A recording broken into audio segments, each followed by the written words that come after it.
गणेशाय नमः। बोलिए चौथ माता की जय। आइए आज के वीडियो में हम चौथ माता की व्रत कथा का श्रवण करेंगे। संकष्टी चतुर्थी की व्रत में चौथ माता की कथा को श्रवण किए बिना यह व्रत पूर्ण नहीं माना जाता है। तो आइए हम भी सच्चे दिल से चौथ माता का ध्यान करते हुए चौथ व्रत कथा का श्रवण करते हैं। कथा के अनुसार एक सेठ सेठानी थे। उनके एक बेटा और बहू थे। बहू सबको भोजन करा के फिर स्वयं भोजन करती। एक पड़ोसन ऐसी भी थी जो रोज पूछती कि बहू आज क्या बनाया खाया है। बहू कहती ठंडो बासी। एक दिन उसके पति ने ऐसा सुनकर विचार किया कि आज तो पकवान बनाए जाएं, फिर देखें कि मेरी पत्नी क्या कहती है। उसने तरह तरह के पकवान बनाए और घर के सभी लोगों ने एक साथ बैठकर भोजन किया। आज भी पड़ोसन ने पूछा तो बहू ने कहा ठंडो बासी। सेठ के लड़के ने सोचा हो ना हो कोई बात अवश्य है जिससे कि मेरी पत्नी ऐसा कहती है। उसने पत्नी से पूछा तुम रोज ठंडो बासी खाया ऐसा क्यों कहती हो, जबकि हम सब ने एक साथ बैठकर कई तरह के पकवान खाए। उसकी पत्नी बोली आप जो कह रहे हैं वह सही है। हम जो खा रहे हैं वह बाप बूढ़ों की कमाई है। जिस दिन आप कमा कर लाओगे उस दिन मैं समझूंगी कि ताज़ा भोजन कर रहे हैं। अब एक दिन लड़के ने माँ से कहा मैं एक बड़े शहर में कमाई करने जा रहा हूँ। माँ बोली बेटा अपने पास इतना धन है कि खाया नहीं चुकेगा। माँ के मना करने पर भी बेटे ने स्वयं कमाने का दृढ़ निश्चय कर लिया और जाते समय पत्नी से कहा मैं जब तक कमाकर बहुत सा धन लेकर ना आऊं तुम चूल्हे की आग मत बुझने देना। एक दिन चूल्हे की आग बुझ गई तो वह मन ही मन घबराने लगी, कहीं मेरे पति पर संकट तो नहीं आन पड़ा। जल्दी से पड़ोस में से आग लाकर चूल्हे में रख दी। ऐसा विचार करके पड़ोस में गई। वहाँ पड़ोसन चौथ माता का व्रत पूजन कर रही थी। पड़ोसन ने कहा थोड़ी देर में आकर ले जाना। बहू ने पड़ोसन से पूछा आप यह व्रत क्यों करती हैं, इससे क्या फल मिलता है।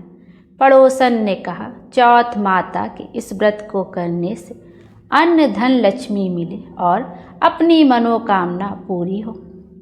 अब बहू भी चौथ माता का व्रत करने लगी। दीवार पर चौथ माता बनाई। उस दिन घी गुड़ का चूरमा बनाकर रात्रि को चंद्रमा को अर्घ देकर भोजन करती।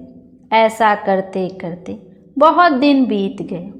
चौथ माता ने उस बहू के पति को सपना दिया कि साहूकार का बेटा तू जागे कि सोवे, तेरी पत्नी तुझे बहुत याद कर रही है। घर जाकर उसकी चिंता मिटा। तू दुकान खोलकर कंकु केसर का पगलिया बना के बैठ जाना। आज तेरा हिसाब किताब चुकता हो जाए। अब तो चौथ माता ने जैसा कहा था वैसा ही हुआ। उसने घर जाने की तैयारी की और गाड़ी भर के धन दौलत लेकर चल दिया। रास्ते में एक बड़ा सा काला नाग फन फैलाए बैठ गया और कहने लगा आज तो मैं तुझे डसूंगा, छोड़ूंगा नहीं। आज तेरी आयु पूरी हो गई है। सेठ ने लड़के से कहा आज चौथ माता ने मुझे सपना दिया तो मैं पत्नी से मिलने घर जा रहा हूँ। वहाँ मेरी पत्नी बहुत चिंता कर रही है। मैं उससे मिलकर जरूर आऊँगा, तब तुम मुझे डस लेना।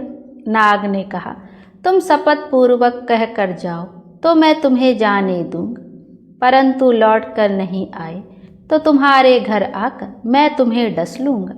इस प्रकार सर्प को वचन देकर वह अपने घर पहुँचा। वहाँ सभी से हंसी खुशी से मिला और भोजन करने उदास होकर बैठ गया।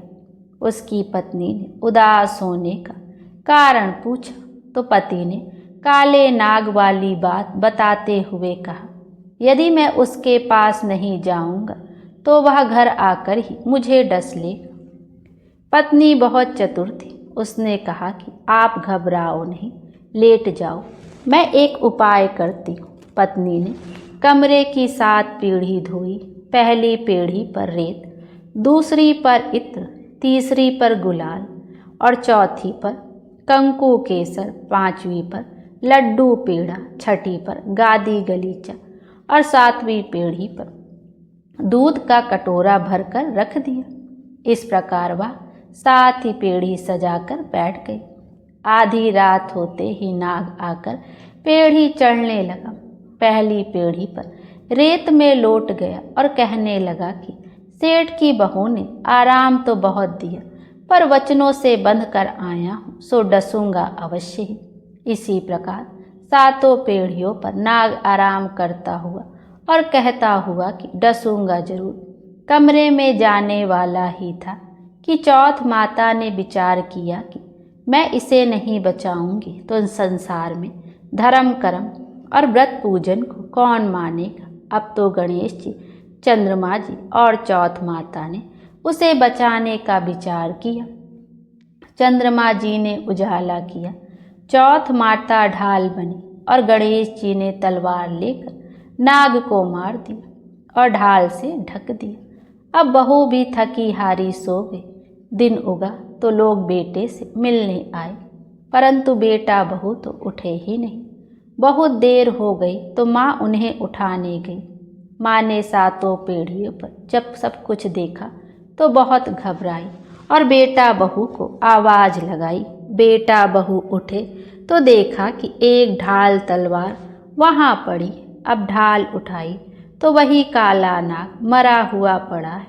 बेटा बहू ने सोचा कि आज तो धर्म कर्म ही आड़े आए, जो भगवान गणेश जी और चौथ माता ने अपनी रक्षा की। हे चौथ माता, आपने जैसे सेठ के बेटे बहू की रक्षा की, वैसी सबकी रक्षा कीजिएगा। बोलिए चौथ माता की। आइए अब गणेश जी की व्रत कथा का भी श्रवण करते हैं। विनायक स्वरूप गणेश जी की कथा। किसी नगर में अपने पुत्र और पुत्र वधू के साथ एक नेत्रहीन बुढ़िया रहती थी। वह श्रद्धा पूर्वक विधि विधान से नित्य ही गणेश जी की पूजा आराधना किया करती थी। एक दिन प्रसन्न हो गणेश जी प्रकट हुए और बोले, बुढ़िया माँ, तू जो चाहे सो मांग ले। बुढ़िया बोली, कैसे और क्या मांगू, मुझे तो मांगना आता ही नहीं है।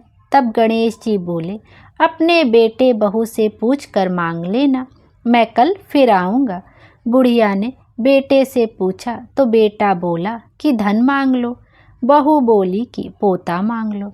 तब बुढ़िया ने सोचा कि ये दोनों तो अपने अपने मतलब की बात कह रहे हैं, अतः बुढ़िया ने पड़ोसिनों से पूछा। पड़ोसिनों ने कहा, बुढ़िया तू थोड़े ही दिन जिएगी, क्यों तू धन मांगे और क्यों पोता मांगे, तू तो आंखें मांग ले, जिससे तेरा बाकी जीवन आराम से कट जाए।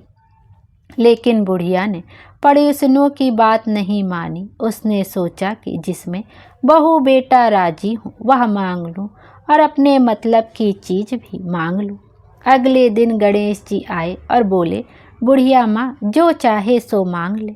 बुढ़िया बोली, यदि आप प्रसन्न हैं तो मुझे 9 करोड़ की माया दे, निरोगी काया दे, आँखों की रोशनी दे, पोता दे, सब परिवार को सुख दे और अंत में मोक्ष दे।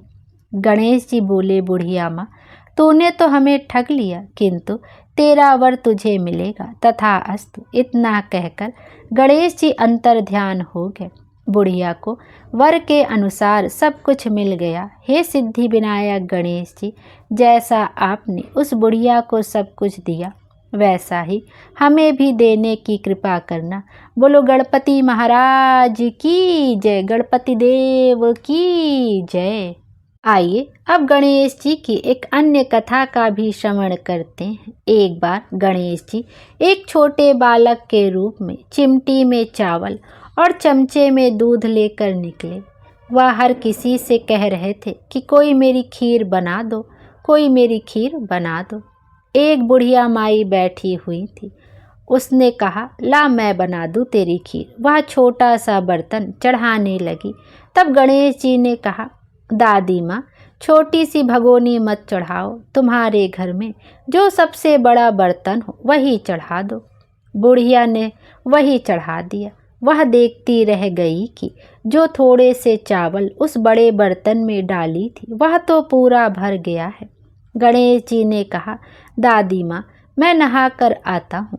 खीर तैयार हो गई तो बुढ़िया के पोते पोती खीर खाने के लिए रोने लगे। तब बुढ़िया ने कहा, गणेश जी, तेरे भोग लगे कहकर चूल्हे में से थोड़ी सी खीर निकाली और कटोरी भर कर बच्चों को दे दी।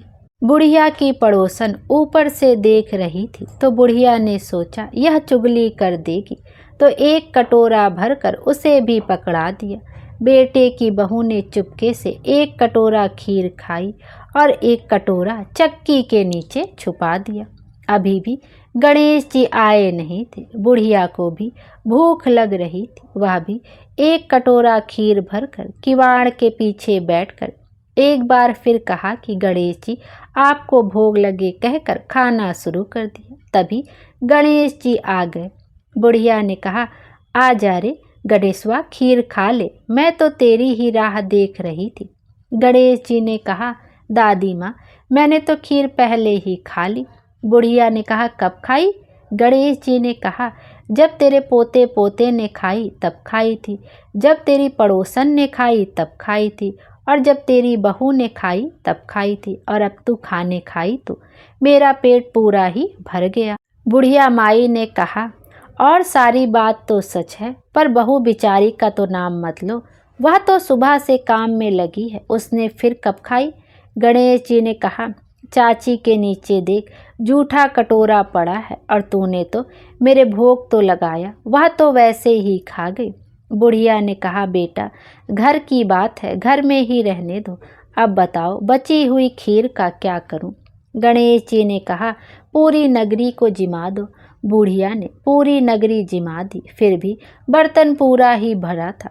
राजा को पता लगा तो बुढ़िया को बुलवाया और कहा, क्यों रे बुढ़िया, ऐसा बर्तन तेरे घर पर शोभे, अच्छा लगे या हमारे घर पर शोभे?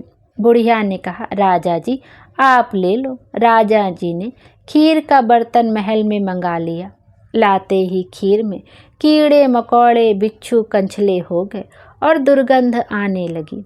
यह देखकर राजा जी ने बुढ़िया से कहा, बुढ़िया, बर्तन वापस ले जा जो तुझे हमने दिया। बुढ़िया ने कहा, राजा जी आप देते हो, पहले ही कभी दे देते, यह बर्तन तो मुझे गणेश जी ने दिया है। बुढ़िया ने बर्तन वापस लिया। जैसे ही बर्तन को घर लेके आई, बर्तन फिर से सुगंधित हो गई। जो उसमें खीर थी उसमें भी सुगंध हो गई। घर आकर बुढ़िया ने गणेश जी से कहा, बची हुई खीर का क्या करें? गणेश जी ने कहा, झोपड़ी के कोने में गड्ढा खोद कर गाड़ दो, उसी जगह सुबह उठकर वापस खोदोगी तो धन के 2 चरे मिलेंगे। ऐसा कहकर गणेश जी अंतर ध्यान हो गए। जाते समय झोपड़ी को लात मारते हुए गए तो झोपड़ी के स्थान पर महल हो गया। सुबह बहू ने फावड़ा लेकर पूरे घर को खोद दिया तो कुछ भी नहीं मिला। बहू ने कहा, सासू जी, थारो गणेश जी तो झूठो हैं। सास ने कहा, बहू मारो गणेश झूठो तो नहीं है, ला मैं देखूं। वह सुई लेकर खोजने लगी तो टन टन करते 2 धन के चरे निकले। बहू ने कहा, सासू जी, गणेश जी तो साचो ही हैं। सास ने कहा, गणेश जी तो भावनाओं के भूखे हैं। या गणेश जी, जैसा आपने बुढ़िया को दिया वैसा सबको देना। विनायक जी की कहानी कहने वाले, हुंकारा भरने वाले और सबको सुनने वाले सबको देना। बोलिए गणेश जी महाराज की जय। गणेश जी महाराज हम सब की मनोकामना पूर्ण करें और हमारे जीवन को खुशियों से भर दें। Thank you.